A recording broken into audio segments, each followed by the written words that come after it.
Hi, my name is Laura, and this is AnneOfGreenBooks.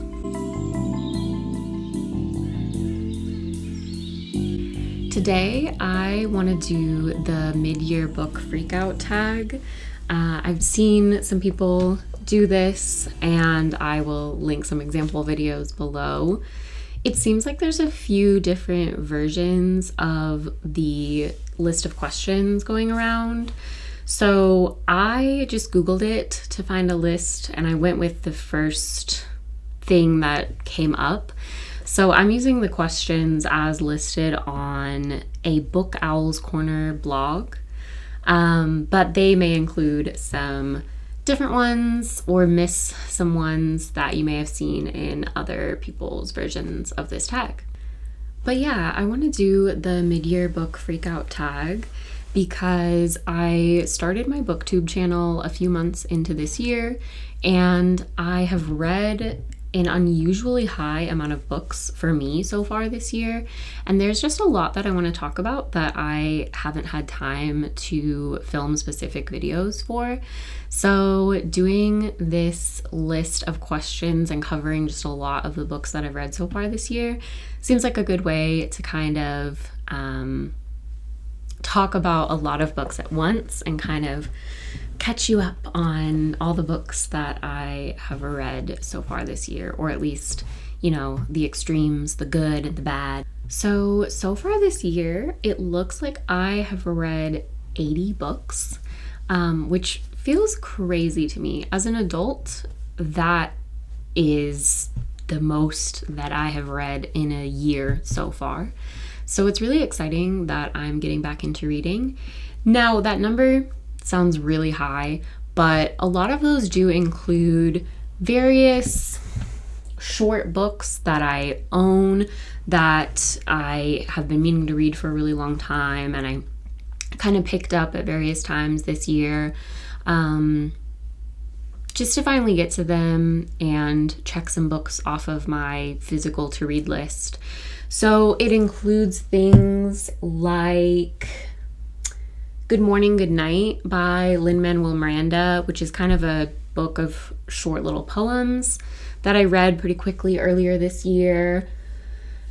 And some other things like that. Like I read True Trans Bike Rebel, looking at my shelf behind me, which was a short little zine.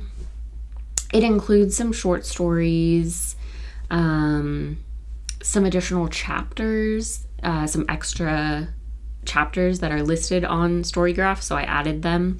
But it's not necessarily like 80 full-length books or novels. So just to kind of accurately represent how much I read so far this year. And my average star rating so far this year is 4.22, which does sound pretty high to me. I think I'm having a really good reading year. And I also think I may be typically a generous rater, but I also am getting a lot better about just stopping reading books that I'm not liking. So there's definitely been some books that I've DNF'd this year, in which case they're not showing up in my star ratings. But yeah, I've read 21 5-star books so far this year.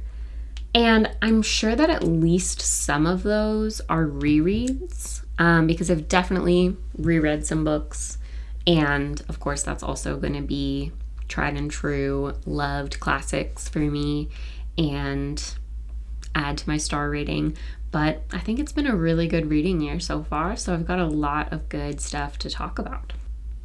So let's jump to the questions in the mid-year book Freakout tag. So the first question is, best book you've read so far in the year 2024? This is already so hard. So I'm going to have to give more than one answer, but I think really my top best book of the year so far, I'm going to have to give to Babel by R.F. Kuang. I read this a couple months ago. It's been on my to-read list since it came out, basically. And I finally got to it this year, and I loved it so much. So a lot of people have probably heard of Babel. But yeah, if you haven't heard of Babel, it is a historical fantasy book. I want to say set in the mid to late 1800s, but don't quote me on the time frame exactly. It's set at a slightly fictionalized version of Oxford University, and there is an institute at Oxford University in the book called the Babel Institute, where the translating students learn and work. And there is a magic system in the book that is built around language and translation and the space between translated words from one language to another, and the little things that get lost in translation. That makes up sort of a magic system that is powering England and the world in the book Babel. So our main characters are translation students at Oxford, and they go through the book and experience and critique academia and colonialism. And I simply loved the book. I don't know what else to say about it, but that I loved it. I gave it 5 stars. I think it might be my all-time favorite book ever. But I realize it's not going to be that for everyone. A lot of people really loved this book, and some people didn't, for some valid reasons. There was also a lot of backlash against the book that was just racist and not necessarily valid reasons, but there's definitely some valid critiques of the book. But my review could not be more glowing. I loved it. I sobbed at the end, and I just was broken, and I am still thinking about that book, and I will be thinking about that book for a long time, and I will be buying a copy and rereading it, and it was incredible. For myself, as an academic who went to grad school and works in education research and faces the issues of academia regularly, that's a big part of why I loved the book so much, because it captured experiences in words so well that I had just never seen captured before. There's a lot of quotes from it that I just loved. In fact, let me pull some up. Okay, so here's a couple of the quotes that I love from Babel. So, spoiler warning if you don't want to hear any sentences from the book, but I don't think that these quotes are very spoilery, but just in case. So one excerpt that really stuck with me says, "The 4 of them took turns losing their minds. There was an unspoken rule to this game. One of them was allowed to break down at a time, but not all of them at once, for the duty of the saner heads was to talk the mad one down." I feel like my study group and my friends and I in grad school lived that. It spoke to me. Another one, these 2 really capture how I feel about my life. "There was never any real possibility they would leave the university. Despite everything, they couldn't conceive of a life not tied to the university, for they had nothing else. They had no skills, they had not the strength nor temperament for manual labor, and they did not have the connections to find employment. Most importantly, they didn't know how to live. When it came down to it, they simply could not think of themselves as anything but students, couldn't imagine a world where they did not belong to Babel." So I don't know if those are going to speak to anyone else, but that book spoke to me, and I thought it was incredible. So I highly recommend it, and that's going to have to be my top best book of the year for answering the first question. But I have read a lot of really good books so far this year. I'm going to give some honorable mentions to maybe a couple other books from slightly different genres, because it's so hard to compare across genres and to say, what's the one best book that I've read so far, when I've read so many books from so many different genres, so many good books. And, you know, I have a hard time picking like one top favorite in anything ever, right? So some honorable mentions include Yours Truly by Abby Jimenez. I read this again a few months ago. I think I picked it up because Elise Myers, is that her name? I saw a short from her on YouTube raving about the anxiety representation in the book, and I put a hold on it as an ebook through the library, and I read it in like a couple days, like on my phone at night, falling asleep before bed, and I again felt so represented by some of the characters in that book, by the relationships in that book. I thought it was beautiful. And I don't give a lot of romance books, let alone contemporary romance books, 5 stars. They just don't always speak to me or grab me in that way. And this one really worked for me. I loved it so much. I actually was recently in Portland and I picked up a copy of that one at Powell's, so it was very exciting. So I got my copy of Yours Truly. It's a little beat up because I got it used at Powell's, but it was a good price, and you know, that's the thing about Powell's. But I just loved this book so much. And then some other runner-up books. I'm gonna say the whole Murderbot series. I am not quite done with the series. I think I have one book left to be fully caught up, but I started and sped my way through that series this year, and I love it so much. I've given every single one 5 stars. I love it. So we've got some sci-fi, some romance, some fantasy. That might do it for the books I really need to talk about as my best books of the year so far. But I've read a lot of good books so far this year. Maybe just a couple other quick honorable mentions. Natural Beauty by Ling Ling Kuang. I was obsessed. And Tress of the Emerald Sea by Brandon Sanderson. Okay. So those are my top books of the year so far. Okay, so the next question is best sequel you've read so far in 2024. This is an interesting question because I'm like, how many sequels or series have I even read this year? So I guess all of the Murderbot books, I said I read a lot of those, and so I would say all of those sequels are good. Yours Truly, I already said, one of my top books of the year, and that is actually a sequel. So we could go with either of those.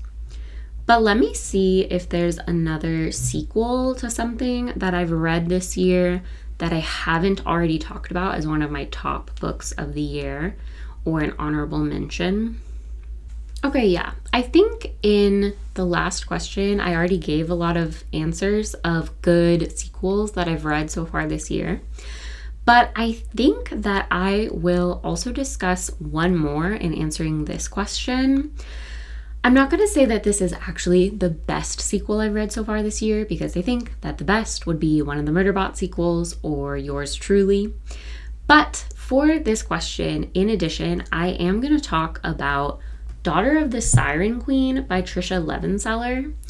And the reason I'm going to say that this is one of the best sequels that I read this year is that, first of all, I read that duology, Daughter of the Pirate King and Daughter of the Siren Queen, this year. It's been on my reading list for a while, and I finally got to it, and I loved it, and I am obsessed with it.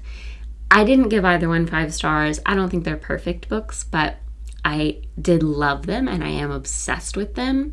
And particularly Daughter of the Siren Queen, I thought was a really solid sequel that I liked better than the first book. So I'm going to talk about that as one of the best sequels that I've read so far this year, because I really enjoyed it. And I thought that it even improved upon the first book for me, which is always nice because a lot of times sequels don't always work for me as well as the first book, but this one improved upon it and I really enjoyed it. So just briefly, a little summary of Daughter of the Pirate King. How to summarize. Okay.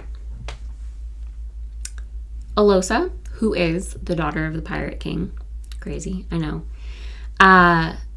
is captured ostensibly, but really was purposefully captured to sneak aboard an enemy pirate ship, and she's trying to get a piece of a map at the request of her father, the Pirate King. And from there, shenanigans ensue. It is a YA book. It has a romance subplot, which was very angsty and lots of fun. I just thought these books were so much fun and I am obsessed. So that's the first book. In the second book, Daughter of the Siren Queen, Alosa, her mom, is the Siren Queen, and she has certain powers as being part siren. So we get to see some of that playing out in the sequel. And I just forgot kind of what the mission or plot is in the second book. Even though I just read it, I have such a bad memory. Okay, I remember now, but I won't give you too much of a summary of the second book, because, it'll give you some spoilers for how the first book ends, what happens in the first book. But it was a lot of fun. I think if you were ever in your life obsessed with Pirates of the Caribbean, you would really enjoy these books, because I was, and honestly still am, obsessed with Pirates of the Caribbean. I really enjoy pirates, and I've read a decent number of good pirate books in my life, but I don't think there's enough, and I just want to read pirate books these days, and I would love recommendations for pirate books because I can't find enough to read. And I read these so quickly and I'm obsessed with them. So that was a pretty solid sequel that I read so far this year. All right, the third question is new release you haven't read yet but want to.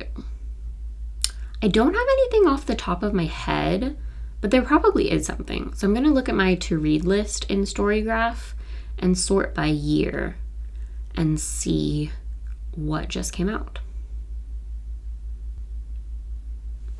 Okay, so I do have some books on my to-read list that have already come out this year, but there isn't one standing out to me as the one that I'm most excited about. But I do have a decent number of books on my to-read list that are coming out later this year, so they haven't come out yet. And I think I'll say one of those that I'm very excited to read in the second half of the year. I am probably most excited for The City in Glass by Nevo. It's a standalone that sounds incredible.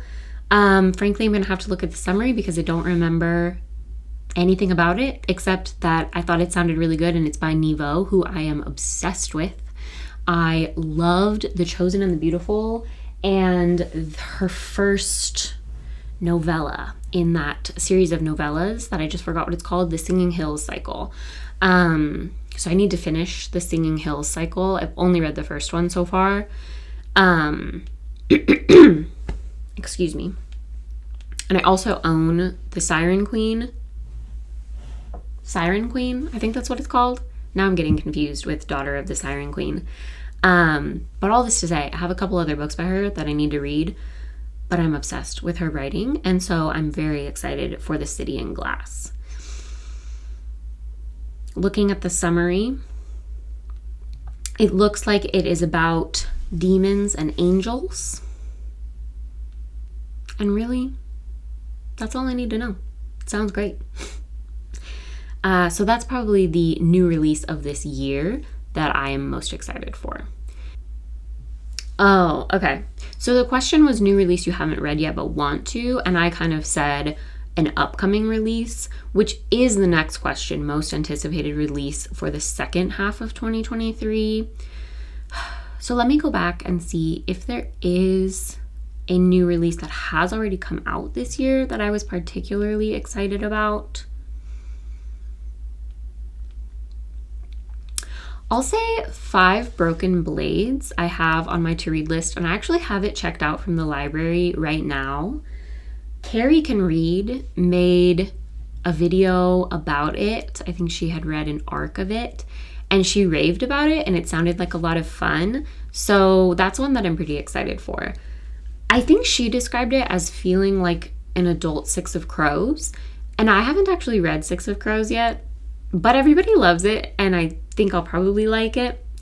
But 5 Broken Blades also sounded like a lot of fun, so I have that one from the library.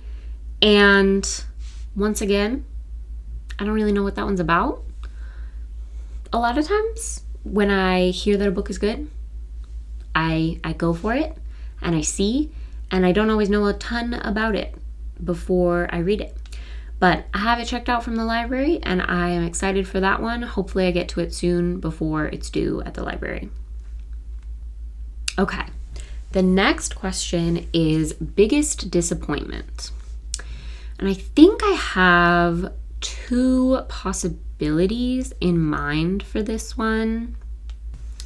Okay, yeah, I have 3 possibilities in mind for this question. One of them is a St. Martin's Press title, so I won't be talking about that because I believe that the Readers for Accountability bookish creator boycott is still going on. So my 2 other contenders for biggest disappointment read of 2024 so far is going to be either The Familiar by Leigh Bardugo or an Abby Jimenez, and I forget what it's called, so give me a sec. Or The Friend Zone by Abby Jimenez. So these are the 2 contenders for biggest disappointment for very different reasons. The Familiar by Leigh Bardugo, I gave 2.5 stars, and I already gave a full review of it in another video. The Friend Zone by Abby Jimenez, I think I gave 3.5 stars. Yeah, so I gave that 3.5 stars. Much better rating. And I just read this a couple days ago. So I think The Familiar by Leigh Bardugo, I've already got a video of my full review of that. Go check it out if you want to hear all of my thoughts. But that was a bit of a disappointment because everybody raves about that author, and I really wanted to try her out, and so I decided to start with her newest release. A standalone seemed like a good place to start, and it really didn't work for me, but I think that other books of hers might work for me, so I'm excited to go check those out. It was a disappointment in that sense that everyone raves about the author, and it just kind of fell flat for me, but it wasn't like a shocking, huge, terrible betrayal of a disappointment. It just was kind of eh. Now, The Friend Zone by Abby Jimenez was a bit of a disappointment, but for a very different reason. I still would say that I basically adored this book. It's Abby Jimenez, and I still loved it. She's a great writer. She really works for me. She writes great characters and great relationships, and it's lovely. But I think that that's why this one being a 3.5 star read for me makes it a disappointment, because her other series that includes Yours Truly, Part of Your World, and Just for the Summer, which are the first Abby Jimenez books I read, those were all 4 stars or higher. Loved them, practically perfect, ate them up, couldn't put them down. This one started off really strong, but in the second half, there was a lot of tension and miscommunication for reasons that weren't totally making sense to me. And I do think that they would make sense to a lot of people and a lot of women, and it was an important and interesting topic to read about and empathize with and whatnot. but it just didn't land as perfectly for me as some of her other books. So in that sense, it's one of my big disappointments of the year, but obviously I still liked it a lot. I gave it 3.5 stars. I'm still going to read the remaining Abby Jimenez that I haven't read yet, and I love this author. But I wanted to love this one as much as I loved yours truly, and I didn't love it as much as I loved yours truly. So a little bit of a disappointment, but that's okay. It was still fun. It was still good. Okay, so the next question is kind of the flip side of biggest disappointment, and it is biggest surprise. This is a tricky one because I put a lot of books on my to-read list after hearing about them from BookTube or seeing that they're popular in bookstores or reading the description and thinking it's something I'm really gonna love. So I'm not necessarily often surprised by how much I enjoy a book. But frankly, I will say there's a few contenders. Daughter of the Pirate King is honestly a contender for biggest surprise because I wasn't expecting to be as obsessed with it as I was. I thought I was going to enjoy it, but boy, it really hooked me. So that was a lot of fun and a little bit of a surprise. I think the Murderbot diaries were also a bit of a surprise. I had owned the first book for a while. My aunt had given it to me and highly recommended it, and I was super slow to get around to it. But then some friends also told me about it and, just gave it rave reviews. And so I knew good things going into it, but just how much I really loved Murderbot and the narration and writing style and really latched onto those books was a little bit of a surprise. I knew I was going to like them, but boy, did I love them. Trying to see if there's any other contenders for biggest surprise.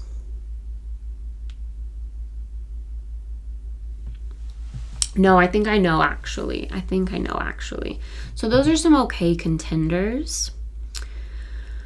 But I think I'm gonna say my biggest surprise of the year was The God and the Gumiho. I got an arc of that on NetGalley actually right around when the book was also coming out. So I really could have read the published one and not the arc. So I don't know if my arc is exactly the same as what got published or not. But I read an arc of that, and I kind of just got back into using NetGalley. And so I went through and requested a bunch of things that sounded good without knowing too much about them. And The God and the Gumiho, and actually one other arc too, that one is not out yet. Watermoon by Samantha Soto Yambao. That's coming out next year.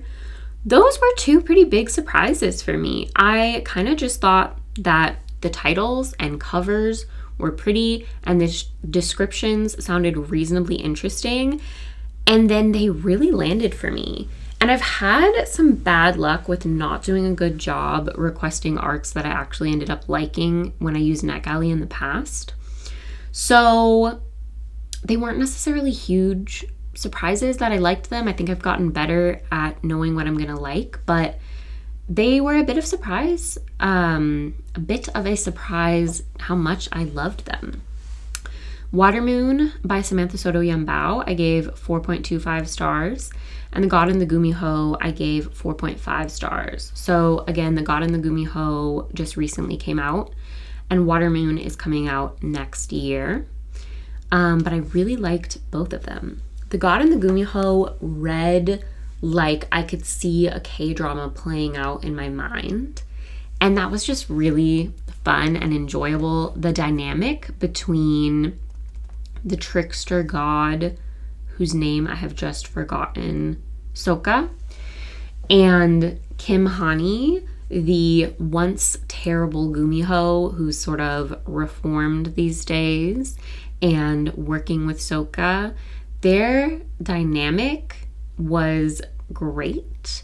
The sort of dynamic that Hani is hiding this big secret from the trickster god who is fulfilling his punishment of basically working as a detective and putting away unruly monsters, and they're forced to work together. It was a lot of fun, and it was a good plot, and it had some twists that I was a little surprised by, some that I wasn't surprised by, but it was fun. I'm very excited for hopefully the sequel to that, because it says on Storygraph Fate's Thread #1. I'm hoping that there will be a sequel. And then Watermoon, I only gave it 4.25 stars because it had a few critiques, but the writing was gorgeous. I really, really liked that book, and I'm looking forward to when it comes out. I'll probably get a copy of it, and I really recommend this book coming out, I think January of next year. It is about a magical pawn shop for people's regrets, hiding behind the door to a ramen shop. So most people walk through into the ramen shop, but the occasional customer who needs the magical pawn shop opens the door into the pawn shop, and we follow the shopkeeper's daughter going through a bunch of strange mystical lands, trying to solve the mystery of what happened to her parents, along with a new friend she's just met who is a physicist visiting Japan for work. It was magical and beautiful, and I quite liked it. So I'm going to say that those are my 2 biggest surprises of the year so far. But again, not a lot stood out to me as the perfect answer for that question, but I think those are good ones. Okay, the next question is new favorite author. I don't think this will come as any surprise given that I've already talked about these books earlier in earlier questions, but I'm gonna have to say R.F. Kuang. I read Babel and Yellowface this year, and I loved both of them, and I need to get back to The Poppy War at some point. And then I think she has a new book coming out maybe next year that I'm also very excited for.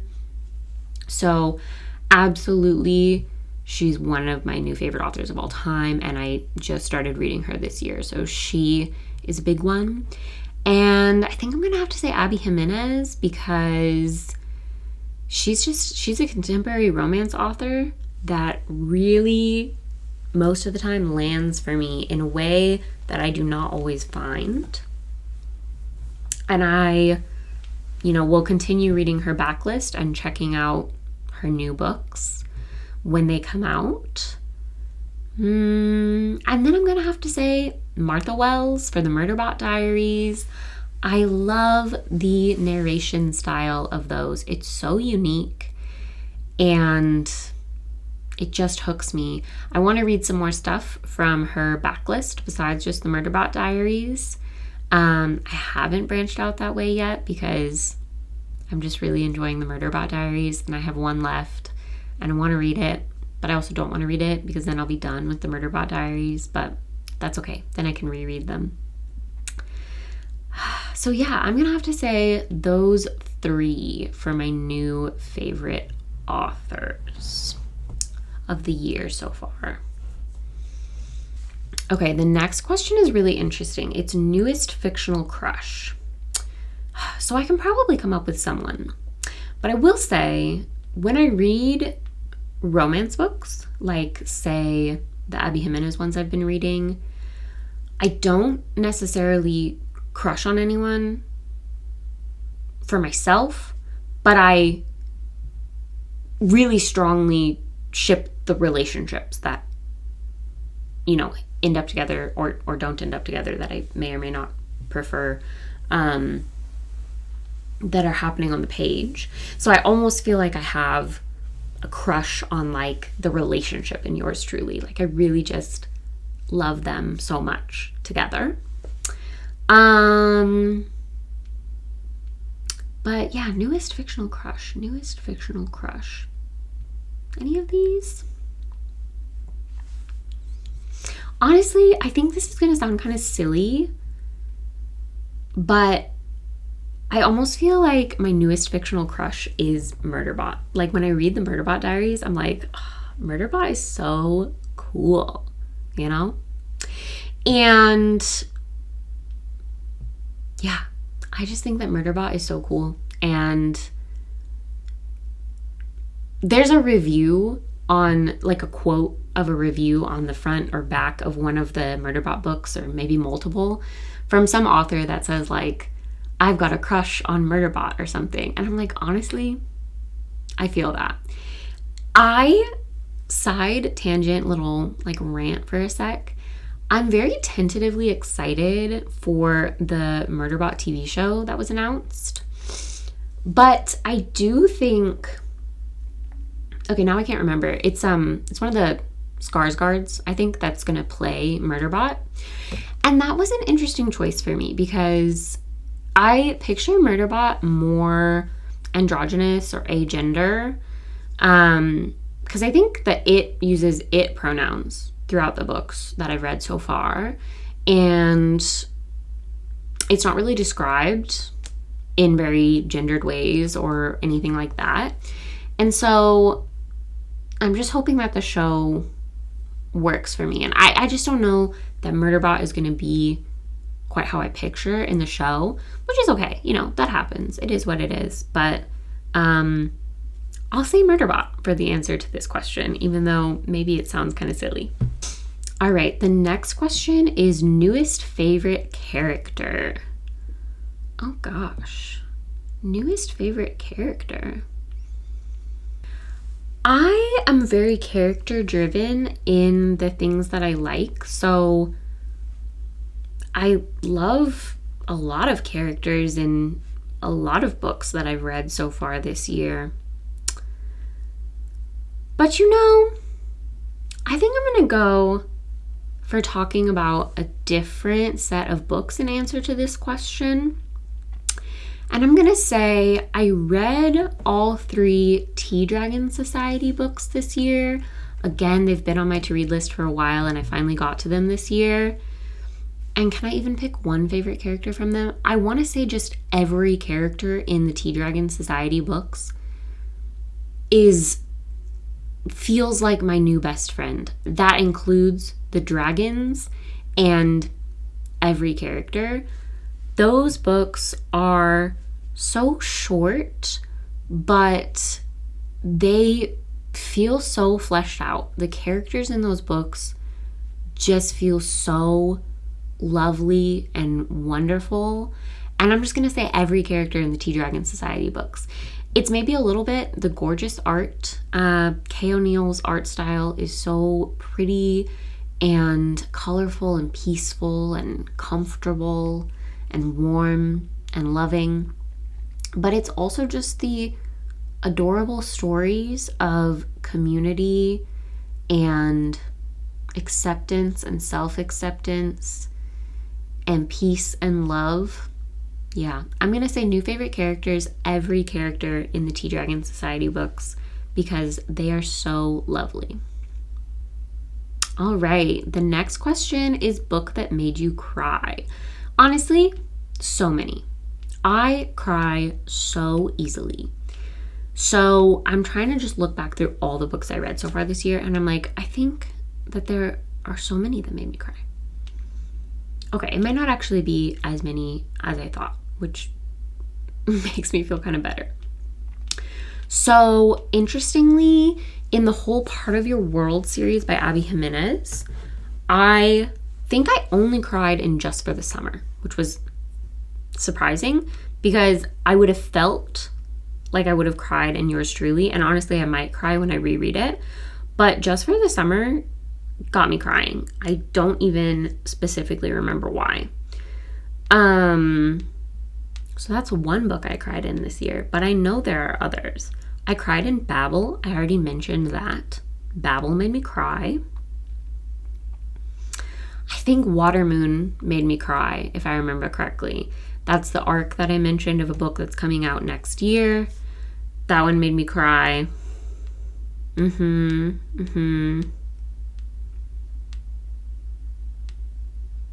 then I'm pretty sure that some of the Tea Dragon Society books made me cry, if I remember correctly. No, they definitely did. Yeah, and I think I cried reading This Thing Between Us as well. I haven't mentioned that one yet, but I read This Thing Between Us by Gus Moreno, and I quite liked it, and I want to recommend it to people. I didn't totally understand the ending, and I gave it a 3.75, but then I kept thinking about it and came up with a lot of possible interpretations of the ending, and maybe continue to like it more over time. But it was a beautiful depiction of grief. It felt so accurate. And I'm pretty new to horror books, but in a lot of ways that had a lot of the type of thing that I'm looking for from a horror book. It was really good. And I'm pretty sure I cried reading it, if I remember correctly. I think I did. I read it pretty quickly. It was short and I couldn't put it down. And it was a couple months ago now, so I don't perfectly remember, but I think that one made me cry. Okay, so I don't remember how many books I just said, like 5 or something. I think those are all the books that made me cry this year, which is not as high of a number as I honestly thought it was going to be. Okay, the next question is book that made you happy. Honestly, I think a lot of books that I've already said made me quite happy. Daughter of the Pirate King made me feel like I was a 13-year-old watching Pirates of the Caribbean in just the height of my obsession again, which the feeling of being young and obsessed with something is a high I am always trying to find again as an adult. That book made me quite happy. And the Tea Dragon Society books make me so happy. How could they not? But I think that another book that I can add to the list for this question is Tress of the Emerald Sea by Brandon Sanderson. I read that near the beginning of this year, and it was my first of Brandon Sanderson's books for adults. I have previously only read his like middle grade or YA books, Alcatraz vs. the Evil Librarian series and The Rhythmatist. And I do really love those books, and I love Brandon Sanderson's snarky, fourth wall breaking writing style in the Alcatraz books. And so this was my first Cosmere book of his, Tress of the Emerald Sea. And I think it was the perfect one for me because the writing style was snarky and fourth wall breaking, and it was comedic, but also philosophical. And this book made me so happy. It was so much fun. The world was so cool. And, you know, it's kind of described as Princess Bride-esque, and it really is. So that was a lot of fun, and it just made me really happy. I gave it 5 stars, and I truly loved it. I think it's a great book for folks who are new to Brandon Sanderson. I haven't read other adult Brandon Sanderson books, so I don't know how it ranks among them, but I think it's a great book for people that are new to Brandon Sanderson. So I highly recommend that one. All right, the next question is most beautiful book you bought this year. So when I saw this question, I was like, oh, I haven't even bought that many books so far this year. I'm doing a little better. I am and I'm not. I mean, I've still bought a lot of books, but I don't buy a lot of books that are particularly beautiful. I like to buy books used, on sale, what have you, to just get the books that I want to own. It's not always about what they look like, but it came to me that I have bought one specific most beautiful book of the year. Let me grab it. So the most beautiful book I've bought this year is Bennett Turns Into a Cat by Irene Chow. It's so pretty. It is illustrated by the author and it is beautiful. Look at these illustrations. So cute. Oh my gosh. So technically I bought this last year, but it came this year because I bought it in a Kickstarter and it was finally fulfilled and shipped recently. This author / artist is an artist I started following on Instagram and then found out that she writes and illustrates books. And so last year I read the Herbwitch Princess and the Herbwitch Apprentice from her, which are right back here, this purple and green book that I was having a hard time pointing at. And then this year she came out with this short little novella, Bennett Turns Into a Cat, and it was so good. Her books are so cute and cozy, and this is definitely the most beautiful book that I bought this year. Okay, the last question is, what books do you really need to read by the end of this year? So many, first of all, but really this year, my priorities for reading. I have a stack of books from the library. I gotta get through those. Library books have due dates. But of the books that I own, my aunt gave me The Midnight Bargain by C.L. Polk, which I can't see on my shelf right now. But she gave it to me a couple years ago, and I haven't gotten to it, and I really want to. And I'm trying to get through books that people have given me, especially when I know I'm really going to like them, and it's just taking me a long time to get to them. So that is a big one. And then, what are some other books that I really should get to this year that I own? There's definitely a few, but I think I'll say for one more. A while ago, I bought the book Morgan Is My Name by Sophie Keach, I think. Yeah, that is what that book is called. And I was super excited about it when I bought it, and I'm still super excited about, but I haven't gotten to reading it yet. So I'm going to put that one as like a high priority to read. In fact, in my story graph, in my to-read list, it is in my up next list. So I really should get to that one. Yeah. I'm going to say that those are a couple of the big ones that I own that I really should get to sooner than later, that are high up on my to-read list to get to soon. So yeah, I think that that is all the questions in the Midyear book Freakout tag. And this was a lot of fun talking about a lot of the books that I've read so far this year. I've read a lot of good ones, and I hope that you find some recommendations from this. I would love to hear what you all have read so far this year. What are your best books and worst books of 2024? And I will talk to you guys later. Bye.